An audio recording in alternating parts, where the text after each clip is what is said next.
എൻ്റെ ഒരു ഫ്രണ്ട് ഉണ്ട്, അവൾക്കാണെങ്കിൽ PCOD ഉണ്ട്. അതുകൊണ്ട് തന്നെ നല്ല രോമ വളർച്ചയുണ്ട്, മീശ, താടി. അപ്പോൾ ഷേവ് ചെയ്യുമ്പം ഒരു 3 to 4 ടൈംസ് ഒക്കെ ഷേവ് ചെയ്യുക, അതുപോലെ തന്നെ പിഗ്മെൻറ്റഡ് വരിക. അപ്പം ആൾക്ക് ഭയങ്കര ഒരു കോൺഫിഡൻ്റ് ഇല്ലായ്മയുണ്ട് ഇങ്ങനെ എവിടെയെങ്കിലുമൊക്കെ പോകാനൊക്കെ വേണ്ടിയിട്ട്. അപ്പോൾ ഇതിനൊരു പെർമനൻറ്റ് സൊല്യൂഷൻ ഉണ്ടോ? ഇത് നമുക്ക് OP കോമൺ ആയിട്ട് കാണുന്ന ഒരു സാധനമാണ്. PCOD കൊണ്ടാവാം, അല്ലെങ്കിൽ വേറെ പല കാരണങ്ങൾ കൊണ്ടാവാം, ജനിതകമായിട്ടാവാം രോമ വളർച്ച. പ്രത്യേകിച്ച് സ്ത്രീകളിൽ ഇത് വലിയ ഒരു കൺസേൺ ആണ്, ഈ പറഞ്ഞ പോലെ പുറത്തേക്ക് ഇറങ്ങാൻ കോൺഫിഡൻസ് ഇല്ലായ്മ എന്നുള്ളത്. ഇതിന് പെർമനന്റ് ആയിട്ട് എന്ന് പറഞ്ഞു കഴിഞ്ഞാൽ ലേസർ റിഡക്ഷൻ എന്ന് പറയുന്ന ഓപ്ഷനാണ് നമുക്ക് ആകെ അപ്രൂവ്ഡ് ആയിട്ടുള്ള ഒരു ഓപ്ഷൻ ഇതിന് ട്രീറ്റ്മെന്റ് ആയിട്ടുള്ളത്.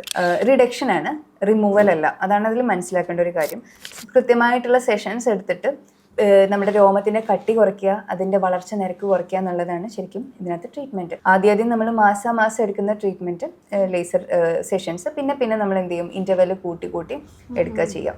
ഇത്തരത്തിൽ നമുക്ക് നല്ലോണം റെസ്പോൺസ് ഉണ്ടാക്കാൻ പറ്റും. പക്ഷെ പറഞ്ഞ പോലെ ഒരു അണ്ടർലൈങ് PCOD അല്ലെങ്കിൽ ഒരു ഹോർമോണൽ ഇംബാലൻസ് ഉണ്ടെങ്കിൽ പിന്നീട് തിരിച്ച് രോമ വളർച്ച വരാനുള്ള സാധ്യത ഉണ്ട് എന്നുള്ളതാണ്. അങ്ങനെയാവുമ്പോൾ മിക്കവാറും കേസിൽ നമ്മൾ എന്ത് ചെയ്യേണ്ടി വരും, മെയിൻ്റനൻസ് സെഷൻസ് എടുക്കേണ്ടി വരും. പക്ഷെ ഇത് പറഞ്ഞ പോലെ എന്നും ഷേവ് ചെയ്യുക എന്നുള്ള രീതിയിൽ നിന്ന് ഇപ്പോൾ മാസത്തിൽ ഒരിക്കൽ ഷേവ് ചെയ്യുക, അല്ലെങ്കിൽ ഒരു 6 ആഴ്ച കൂടുമ്പോൾ 2 മാസം കൂടുമ്പോൾ ഒരിക്കൽ ഷേവ് ചെയ്യുക എന്നുള്ള രീതിയിലേക്ക് ആവുക തന്നെ വലിയൊരു ചേഞ്ചാണ്. പിന്നെ കൃത്യമായിട്ട് ഈ പറഞ്ഞ പോലെ PCODയുടെ ഈ ഹോർമോണൽ ഇംബാലൻസ് ഒക്കെ കൺട്രോൾ ചെയ്ത് പോകാൻ പറ്റുകയാണെന്നുണ്ടെങ്കിൽ ചിലപ്പോൾ സെഷൻസ് വേണ്ടി വരില്ല, മെയിൻ്റനൻസ് സെഷൻസ്.